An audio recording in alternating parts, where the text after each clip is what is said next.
தமிழ்நாடு சட்டப்பேரவையில் இரண்டாவது முறையாக நிறைவேற்றப்பட்ட 10 மசோதாக்களை குடியரசுத் தலைவருக்கு ஆளுநர் ஆர் ரவி அனுப்பி வைத்தது சட்டவிரோதமானது என்று உச்சநீதிமன்றம் பரபரப்பு தீர்ப்பளித்துள்ளது. வேறு வழியில்லாததால் 10 மசோதாக்களுக்கும் ஒப்புதல் அளிப்பதாகவும் நீதிமன்றம் தெரிவித்துள்ளது. சட்டப்பேரவையில் நிறைவேற்றப்பட்ட மசோதாக்களுக்கு ஒப்புதல் தராமல் கிடப்பில் போட்டது, பல்கலைக்கழக துணைவேந்தர்கள் நியமனங்களில் குறுக்கீடு உள்ளிட்டவற்றை முன்வைத்து ஆளுநர் ஆர் ரவிக்கு எதிராக தமிழ்நாடு அரசு உச்சநீதிமன்றத்தில் வழக்கு தொடர்ந்தது. நீதிமன்றத்தில் வாதங்கள் நிறைவடைந்த நிலையில் நீதிபதிகள் பத்திவாலா, ஆர் மகாதேவன் ஆகியோர் அடங்கிய அமர்வு செவ்வாய்க்கிழமை தீர்ப்பளித்தது. அதன்படி மசோதாக்கள் ஒப்புதலுக்காக ஆளுநருக்கு அனுப்பப்படும் போது அவருக்கு மசோதாவிற்கு ஒப்புதல் வழங்குவது அல்லது நிறுத்தி வைப்பது அல்லது குடியரசுத் தலைவரின் பரிசீலனைக்கு அனுப்புவது என 3 வாய்ப்புகள் மட்டுமே உள்ளதாக நீதிபதிகள் தெரிவித்தனர். சட்டப்பேரவையில் இரண்டாவது முறையாக மசோதாவை நிறைவேற்றி ஆளுநரிடம் சமர்ப்பித்தால் ஆளுநர் அதன் பிறகு ஒப்புதலை நிறுத்தி வைக்க முடியாது என்றும் ஆளுநருக்கு என்று வீட்டோ அதிகாரம் கிடையாது என்றும் கருத்து தெரிவித்தனர்.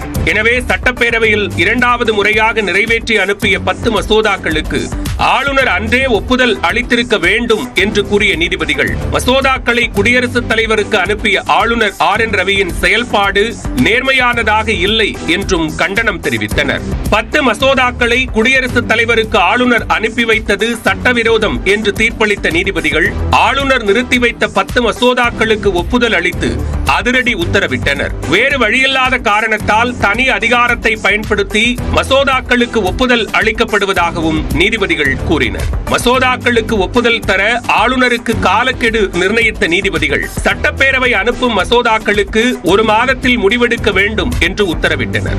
அமைச்சரவையின் ஆலோசனைக்கு மாறாக ஒப்புதலை நிறுத்தி வைத்தால் அதற்கான காரணத்துடன் 3 மாதங்களுக்குள் மசோதாவை திருப்பி அனுப்ப வேண்டும். குடியரசுத் தலைவருக்கு அனுப்புவதாக இருந்தால் 3 மாதங்களுக்குள் முடிவெடுக்க வேண்டும். மசோதா இரண்டாவது முறையாக பேரவையில் நிறைவேற்றி அனுப்பி வைக்கப்பட்டால் அதற்கு 1 மாதத்திற்குள் ஒப்புதல் அளிக்க வேண்டும் என்றும் நிபந்தனை விதித்தனர். அரசியலமைப்பு பிரிவு 200 படி ஆளுநருக்கு தனி அதிகாரம் உள்ளதாக கூறப்படுவது ஏற்புடையது அல்ல என்று கூறிய நீதிபதிகள் அரசியல் நோக்கங்களால் வழிநடத்தப்படாமல் ஒரு நண்பராகவும் வழிகாட்டியாகவும் ஆளுநர் செயல்பட வேண்டும் என்றும் அறிவுறுத்தினர். பொதுவான விதியின்படி ஆளுநர் என்பவர் மாநில அரசின் ஆலோசனையின்படியே செயல்பட வேண்டும் என்றும் ஆளுநர் அலுவலகம் ஊக்க சக்தியாக இருக்க வேண்டுமே தவிர தடையாக இருக்கக்கூடாது என்றும் திட்டவட்டமாக தெரிவித்தனர். அரசியலமைப்பு சட்டம் எவ்வளவு நல்லதாக இருந்தாலும் அதனை செயல்படுத்துபவர்கள் நல்லவர்களாக இல்லாவிட்டால் அது மோசமானதாகவே இருக்கும் என்று ஆளுநர் வழக்கில் அம்பேத்கரின் கூற்றை மேற்கோள் காட்டி நீதிபதிகள் தங்களது தீர்ப்பை நிறைவு செய்தனர்.